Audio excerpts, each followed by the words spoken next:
Pat had a heart problem, and the doctor recommended that she have an implant. And the surgery in and of itself went fine, but the tenderness from that surgery never went away. And she had trouble getting people's attention.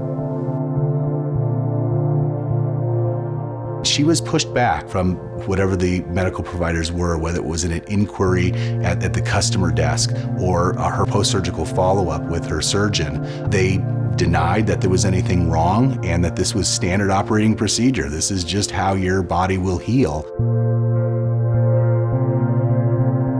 Nobody thought it was out of normal until she became very ill. Ultimately to the point where it drove her to the emergency room. And I'll never forget, the night we brought her into the ER in so much pain. And she was explaining to the ER nurse that she had this implant. And he's going, I don't see anything in here about an implant. I don't know. And she's going, are you kidding me? It was just down the hall 4 months ago. This same hospital. And you can't find that in my chart? And they let her go. And it was a couple days later that they realized that she needed to come back in and that she was experiencing, I believe, what we knew at the time, septic shock. The implant was just full of infection. When they pulled the wires out of her heart, it actually left infectious debris in her heart, which traveled to her lungs. She was in and out of the ICU 2 or maybe even 3 times in 7 weeks in the hospital. We had the pulmonology team, the cardiology team, the infectious disease, nephrology. The nephrology team is looking out for her kidneys, but ultimately her heart was what the problem was. How was she gonna survive sepsis with a weak heart? That was never addressed. I believe there was a lot of confusion. Things were changing so rapidly, and there were so many medical professionals involved. You need to have effective communication between family, patient, and staff.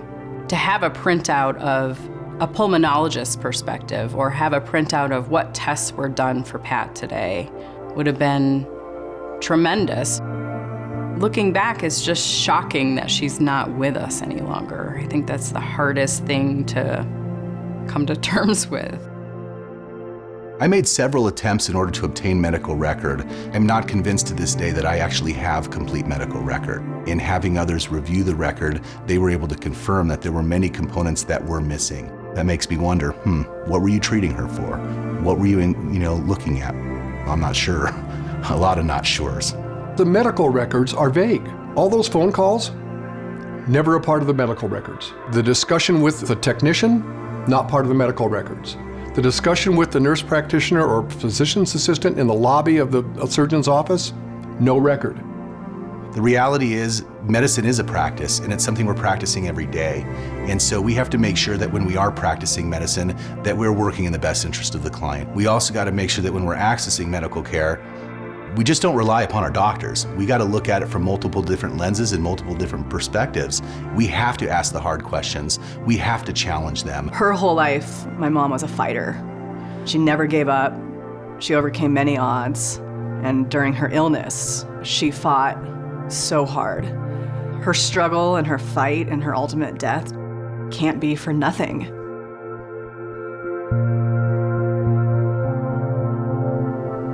It's difficult to watch videos like the one we just saw, where we hear about the loss of life due to unsafe care under preventable circumstances. Pat Denton's story is a reminder that uncoordinated care is rampant and is a huge problem that affects all healthcare systems globally in both high-resource and low-resource settings. This story reminds us that a lack of coordination and system failures affect real people and real families and remind us why 0 is the only acceptable goal to aim for.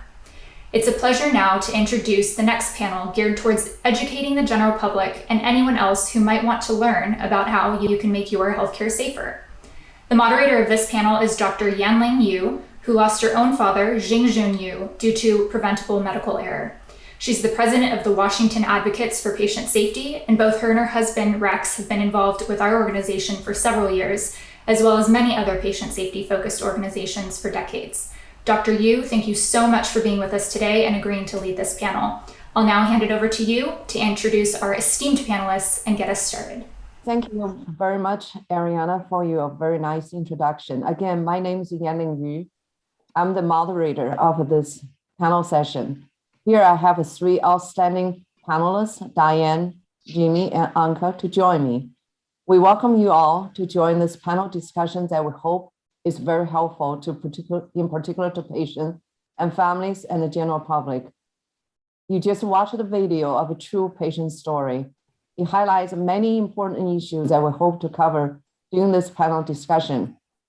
Before we dive into this, our discussion on what we and the public can take action to make healthcare safer and how patients and families can engage in their care to avoid medical harm, I would like to invite my panelists to introduce themselves and share briefly why they're in for patient safety. So, Diane, would you like to start? Thank you, Yanling. My name is Diane Sinclair. I'm a vice president with a community hospital in Chicago, Illinois. And patient safety is important to me because, like many that I interact with, they are not aware of the topic until there is an issue. So I think it's important to raise awareness and so that we can move forward together to make healthcare as safe as possible for all. Thank you, Diane. Jimmy, would you like to introduce yourself? Of course. Thank you, Yannin. My name's Jamie King. I became interested in patient safety about six months, about a year after my son Benjamin's death, who died because of a brain injury that he suffered during his labor because of bad decisions made by his obstetric team. It was about 6 months afterwards that we were at the coroner's inquest, which is the way that the system in the UK deals with error. And we assumed that the hospital would want to own up to the mistakes and learn the lessons, but that wasn't what happened. And when the lawyers, it came out that the lawyers representing the hospital had changed some of the evidence. It was complete shock and a complete eye-opener to me, the reality of modern healthcare. And there was a police investigation and then another inquest. And we fought for a long time and there have been changes made. But we were horrified by the uncompassionate, inhumane way that we've been treated throughout. And we tell our story because we hope that we can do something to change this. So that's why I'm interested. Thank you. Thank you, Jimmy. Anka? Hi, thank you, Youngling. Thank you so much for having me. I'm Anka Del Rio. I'm a sociologist and health economist dedicated to advancing public health and socioeconomic development. I have a strong scientific background and global experience in value-based healthcare and need-led innovation. I'm pursuing currently a PhD in public health, and my expertise is structured around quality, efficiency, patient experience, and building resilient patient-centered healthcare services and systems through tailored digital transformation strategies, mostly. I'm a specialist also in systemic change management and digital capacity building, healthcare governance, quality systems, and of course, patient safety. I'm an ISO certified quality and clinical risk management, and I'm currently based in Switzerland, but I have experience working with health systems in over 12 countries across Europe, Americas, the Middle East, and Australia.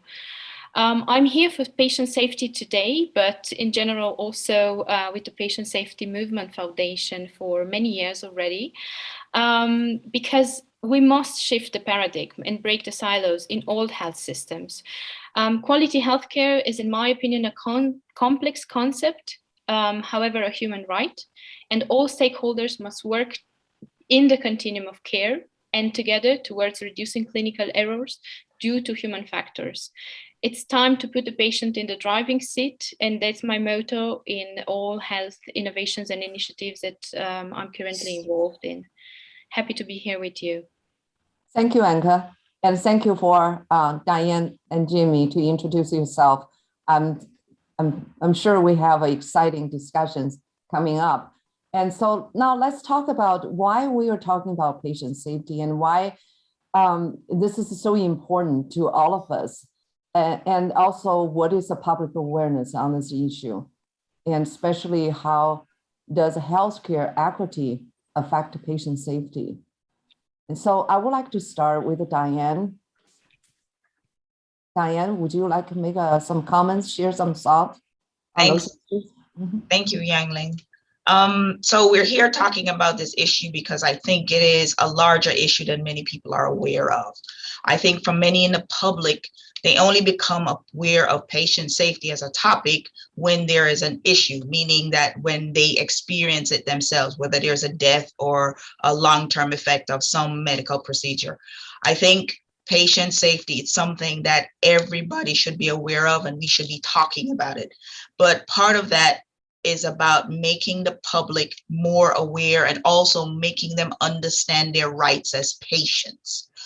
Equity and healthcare should really go hand in hand. I mean, we shouldn't have to have a conversation about that topic, but the sad reality is that it doesn't.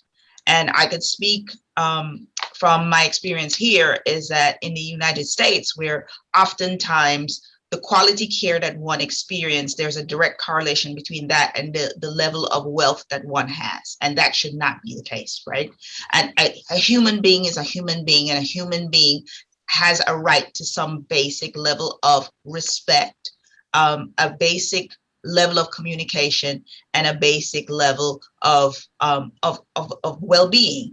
And so that's why we need to be having that conversation. Patients need to understand that they have the right to ask questions. And sometimes culture comes into that, because some cultures, and not just in the United States, there are some cultures where you don't question a healthcare professional. You don't ask a question. Even if your gut tells you that this doesn't feel right, you have the right to ask a question. You have a right for a second opinion. So I think there's a lot of education on the public side that needs to happen. But I think we also need to change the culture in healthcare, where we realize that we are treating people, right? It's another human being just like you are.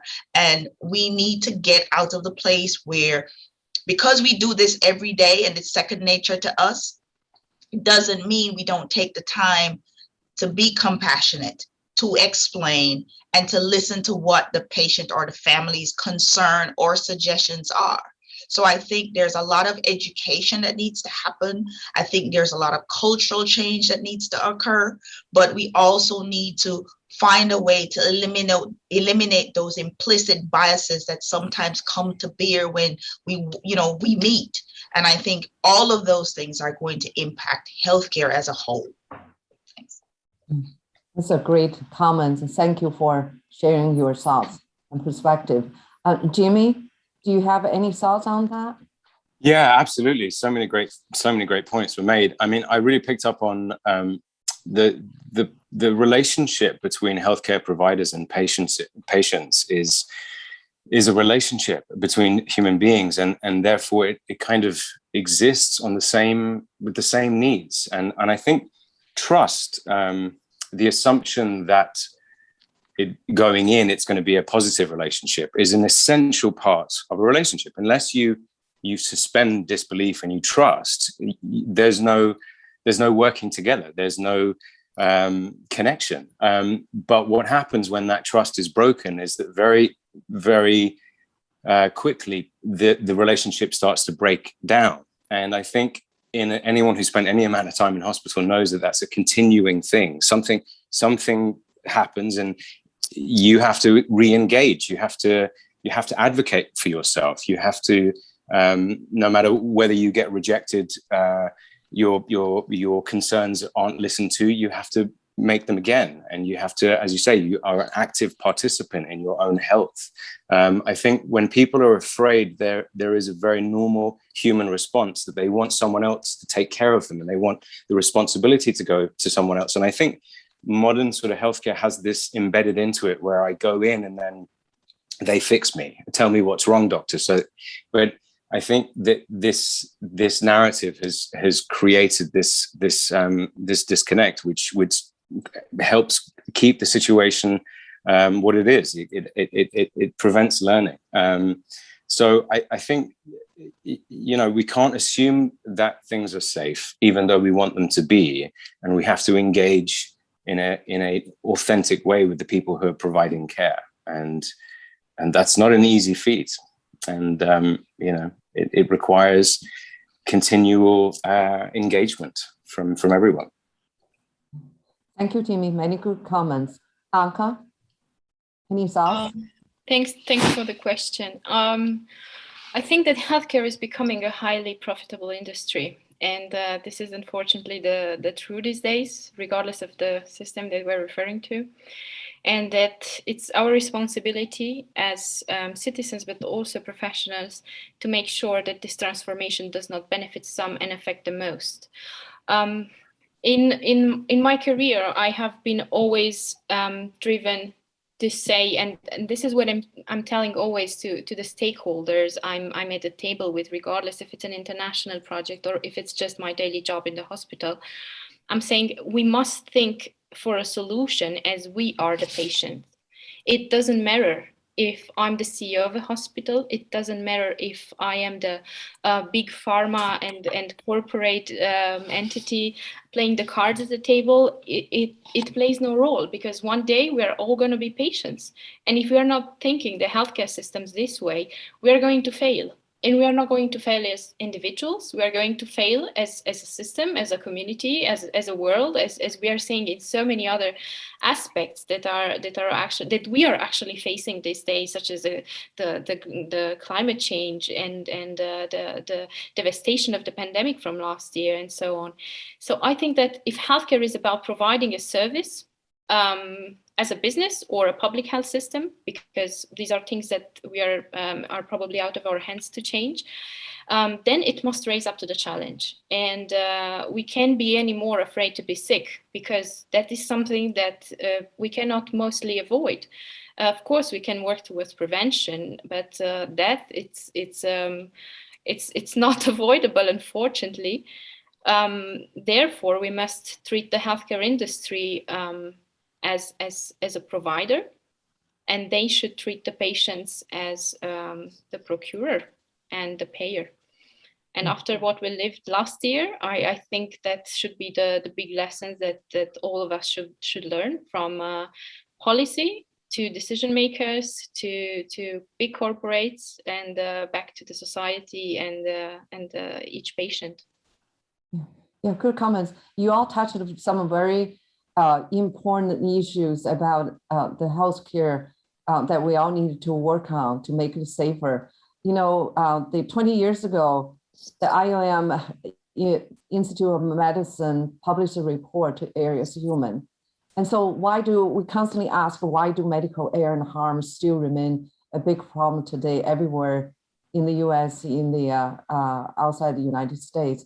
The number of people who died from medical error is estimated between 250,000 to 440,000. And this number just is stunning and is unacceptable. So currently our healthcare is much safer than flying an airplane.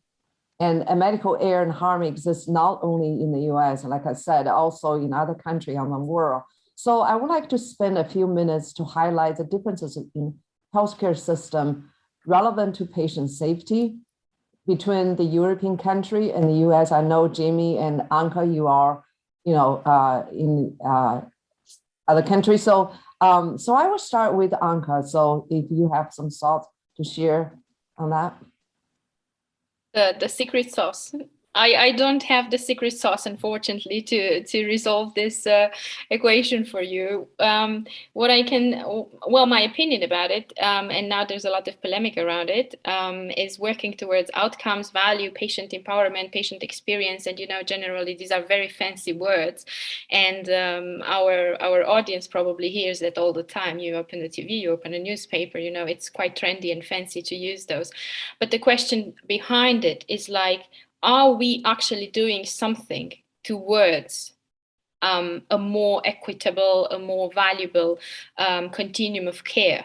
So in my opinion, when we are actually designing value-based healthcare systems or models, again, regardless if we are in America, if we are in Europe, if we have the nice NHS system in the UK or the Australian system, right, Jamie? I see you will have a comment on that. I'm looking forward to it. I think the key is to have it embedded in health policy. If it's not backed by health policy, we're basically walking as a snail. We're actually crawling towards a fantastic thing that we dream about, but it's not accurate when it's going to happen. So I'm, as a professional and also in my personal life, all for reporting, accountability and transparency. And I think these are keys also for value-based healthcare models and for any healthcare system. I think they must be the pillars in healthcare. I think that data privacy and data assessment are key for progress, and they must be a priority in healthcare. And if we manage to bring all this together, then we can probably discuss a bit more thorough about inclusive and equitable access to quality healthcare, because quality healthcare is, again, very complex. And it's always the question, to what are you comparing it with in terms of quality, right? So we're talking about quality in the US. Is it in several countries in the northern, in Scandinavia, in Europe, for example? Is it Switzerland? Is it Africa? Because there are different perspectives here, but they can make a big difference. So I hope I answered your question. Happy to debate on that. Thank you for the comments. So Diane, do you have some comments? So I just have a quick comment. So I think when you look at healthcare now, I think when you look at systems like in the United States, we have advanced technology. We are so technologically advanced. I think, but there are some things that we just don't get that is critical to safety. So I would look at a small country like Jamaica, my grandparents. If my grandfather goes to the doctor and gets a prescription and goes to the pharmacy, if the pharmacist looks at that prescription and thinks it's not right, he doesn't put it on my grandparents to figure it out. The pharmacist will call the doctor and says, well, based on this doesn't look right. And she will go further and tell them, you go home, we'll figure it out and we will let you know. So we become really technologically advanced, but we've lost the focus of what's important, which is the patient. And whereas there are other countries where they're not as technologically advanced, but the quality of healthcare and the life expectancy is better because there is that connection to the patient and recognizing that if this is wrong, then there is a negative outcome that's going to happen and I have the ability to change it. So let me step in and fix it. And I think money and profitability, as Anka said, has taken precedence over the patient, which is supposed to be the core of what we do. So whatever country you put the system in, I think that's one of the things that we've really lost focus of. And it's the fact that we are here to serve and we are here to care for another human being. I don't know what Jamie has to say on that. Yeah, I mean, again, like just mind is swimming with all these amazing things that people are talking about, and it is an enormously complex set of issues. I mean, I think wherever you go around the world, there are unique issues around safety in healthcare, but the fundamental is the same, which is human nature. I don't think I believe everyone who works in healthcare is essentially doing their best for their patients, 99% of their time. I think maybe the systems of how they get there, how they're supported, what kind of narrative and culture of soldiering on and not dealing with the emotional, psychological components of the extraordinarily difficult job that people on the front line are being asked to do. I think there's often a disconnect between those who sit in the board and those who actually do the frontline work. I feel like that is human nature, that if you're an obstetrician and you've worked 40 years to get to a position of authority, it's very, very hard for you to turn around and say, I caused the death of your child.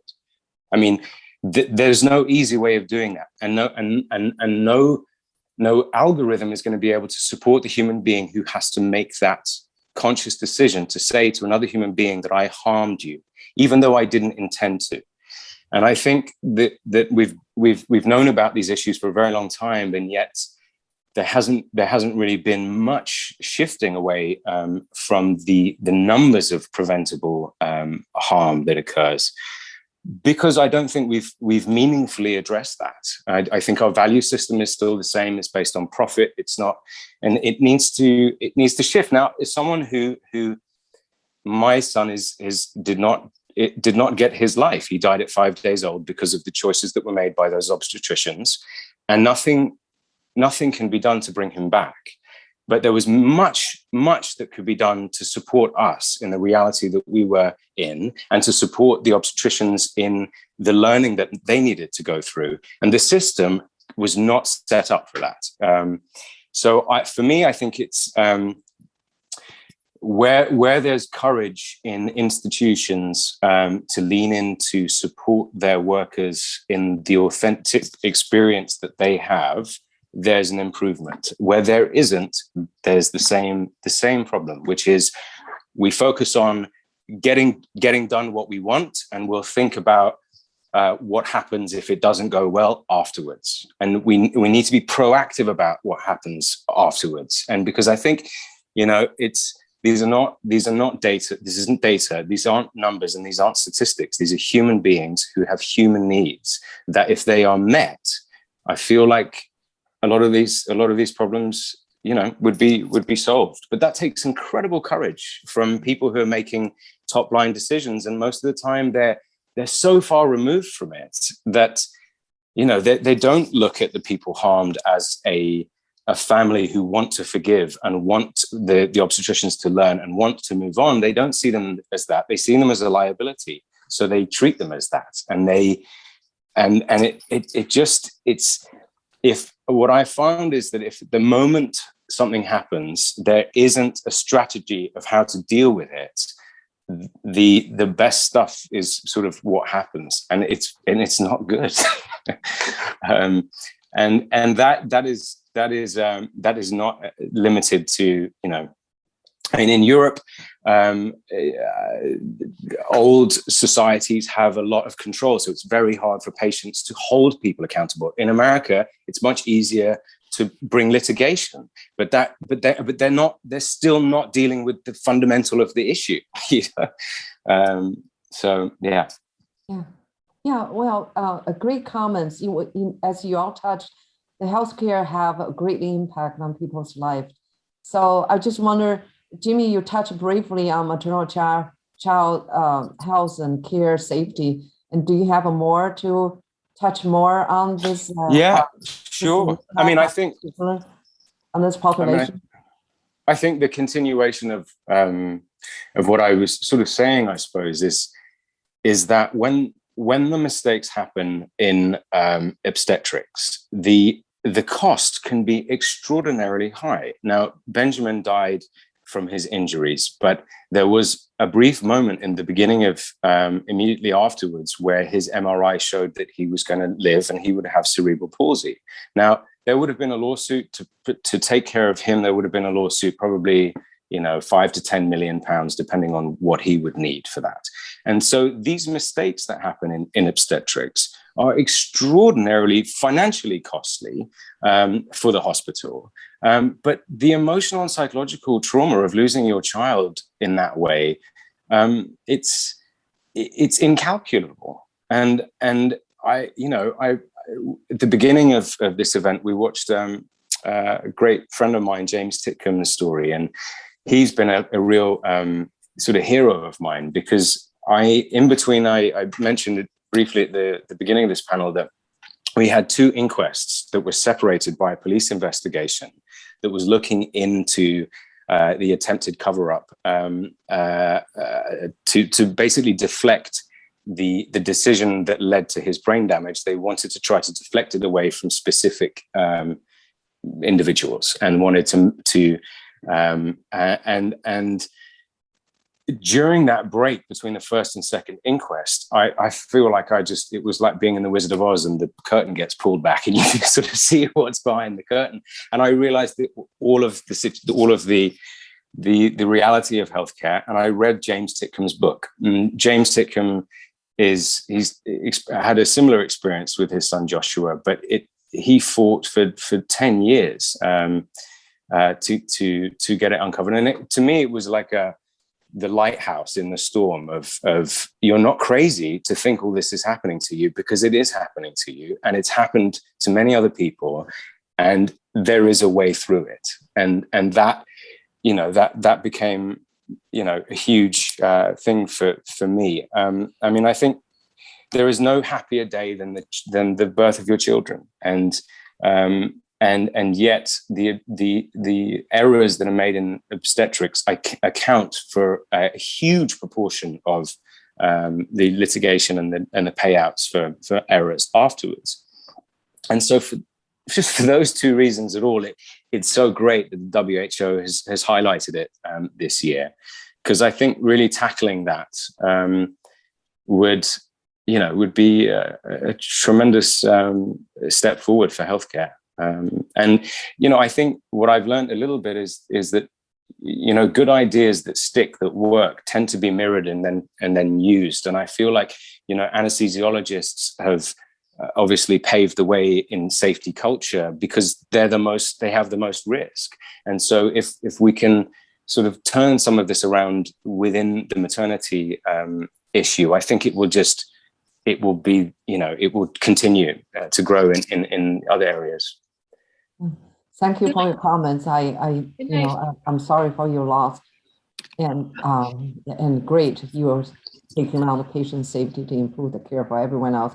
I just want to like Diane to make some comments if you have made on the vulnerable population. So I think Anka has something she's been burning to say, so I'm gonna let Anka go first. I apologize. I didn't say that. Oh, that's okay. Please. Thank you so much. I had a question for Jamie, actually, because he brought a topic, and I just wanted to say I was lucky not to be the victim of clinical harm. However, a clinical incompetency, which to some extent it might be harm at some point. So I wanted to ask you, how do you find the strength to fight back after such a trauma and event? If you would have any advice for caring for future patients and families, because everything I heard is just like, when you're down low and it's so bad, it's not easy, just to fight back and just file lawsuits and just stand up on your feet and go back there. And I think, well, thank you for the question, Anka. I mean, I think human nature is such that when you see courage in other people, it can, as I was saying about James, it can help you to find that within yourself that you don't know that you have. And definitely I think anyone, most of the people that I come across who do this, do it because they feel that it helps them, it's helped me in my rage, in my anger, and in my despair to have conversations with people, to understand that it isn't personal, I mean, it's one of those. Find justice? I don't, well, I always go back to nothing can change what happened. And all that one can do, I suppose, is in any given situation, life, throws extra, like the pandemic. We all at once, I feel like human nature just all at once got suddenly thrown this curveball of something they were not prepared to deal with.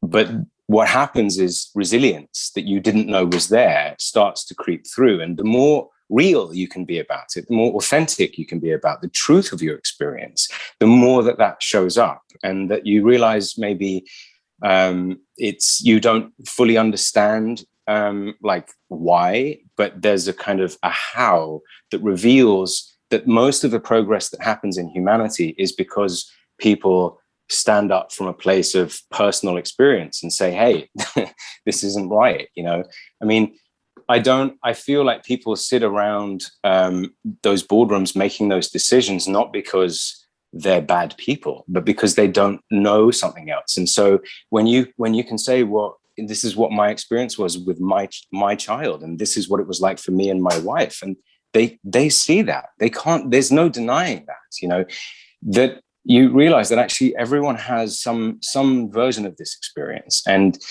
I don't expect that this is going to be solved overnight. I don't expect in my lifetime that I'm going to probably see this. But I feel like it's about planting seeds that you know the shade that the trees are going to provide is not necessarily going to be for you, but you're doing it because you believe in it, you know? I mean, being a father is the most important role that I have ever played. You know, I'm an actor, played a lot of different roles, but being a father is there's nothing that captures me that deeply. And it is about the next generation. It is about following something on. And I feel like we struggle maybe more in the West with this stuff, like to Deanne's point, that in Jamaica, that there is more of a sense of like, we're in this together, perhaps, you know, and that the system is not necessarily perfect and they don't always have the resources, but we're gonna do this because we're in this together. And I think we get more and more disconnected, unfortunately. And obviously the pandemic has been tricky for that too. But that sense of community and that sense of, you know, I feel like that's what we need to work towards. That's what it is in a hospital, you know. And maybe it can pave the way for like what humanity as a whole can pull off. But you know, it's not about seeing results immediately. It's sitting with it, you know. Yeah. And I think to follow up on Jamie's point, especially when you talk about your vulnerable populations, it's about being seen, because I think sometimes you're in a position, even as a parent, take a different population, take people who are not even aware that they have the right to question or to ask, or when they do question or ask, they're, you know, pushed aside, their comments are devalued, or, you know, they are made to feel as though you don't have the right. And if they don't know they have that power, then it goes nowhere. And I think that's the problem when you talk about some of the sort of the implicit biases, right? There's some populations where when they walk into the room, to the ER, the doctor assumes, one, they could tolerate more pain, or if they come in with pain, they're drug seeking. So all of this then clouds the whole experience, and it becomes a challenge. And then when they try to stand up for themselves, then they're seen as aggressive and they're put out because they're not behaving. So there's a whole lot of cultural and sort of implicit bias that also needs to be broken down if we want to create the environment where people can be authentic and honest and open and be heard, and it's be received in the manner in which it's delivered, right? So when you ask a question, it's not because you want to accuse, it's because I want to know, and you have the right to know because this is my health or my loved one's health. So I think all of our different demographics and populations and cultures, there's so much that we have to break down to get to that point where we can actually have that conversation and create the environment that you're talking about, Jamie. Yeah. Well, excellent points. And you all touched, in different ways that how patient families and general public can do to make healthcare safer and to protect their loved one from medical harm. I just want to ask each panelist that briefly, what's your recommendations to patient families and the public, and how they do what they can do to protect themselves, be involved with the patient safety. So I will start with Diane. Do you have anything more to add on that? I think it starts with finding a medical practitioner who actually listens to you, who you can connect with. And I think that's the starting place. And that's probably the simplest thing I could say to someone. Don't go to a doctor who dismisses you or doesn't listen to you and just run. Go to a physician that takes the time to listen, because I think that is the starting place for having a positive experience, an experience where you are valued as a person. Okay, great. Anka, you have something to offer to our audience? I would have several points here to say. Like we say in need-led innovation in healthcare, we must co-create the future of healthcare. policy, business, and society must sit at the same table. They must invest in the same purpose, all of them together. Otherwise, it does not work. We must speak up as patients, but as professionals as well, and make sure that we are an active part of our healthcare system's design. And then again, back to the point of innovation, I would say that health and digital health literacy is key in this aspect. We must ensure that all stakeholders must understand that the patient is the customer and that access to health innovation should be actually a systemic approach. Great. And Jimmy, briefly, what your recommendation would be? I think it's just to echo what Deanne said, I think it's really about making a connection wherever you can. I mean, if you're in the circumstance that you're in a hospital, the chances are you need help. So how do you make sure that you get that help and it's the best help that it's available? You have to make a connection. You have to make someone care. You have to make someone in that. It's a very, very busy environment a lot of the time. And if you're not feeling like you're listened to, and one other thing about that is that sometimes one of the best ways to make a connection is to see the other person in the way that you want them to see you. And most people working in hospitals are exhausted, overrun, have a million things going on. So if you can see them in what they're in the situation, the context that they're coming from, then I believe that might be a good opening bid for them also to reciprocate that to you. And then you can build that relationship from there. How's your day going? It seems really stressful here. Even that can be a bridge to something. And don't give up. Don't give up. Yeah, great comment. I want to thank Diane, Jimmy, Anka for sharing your perspective and information on how you, patients and families and general public, can make healthcare safer. I would encourage everyone to go to Patient Safety Movement Foundation website to access free resources and tools, such as the Person and Family Centeredness Action Patient Safety Solutions. Check out patient stories or share your personal stories as the panelists have done here. Please do consider joining your communities where we can all work together to help achieve zero medical harm and deaths in healthcare. So finally, we want to thank each attendees for joining this important panel discussions. So stay safe and be proactive. Thank you. Thanks for having me. Thank you. Thanks, everyone.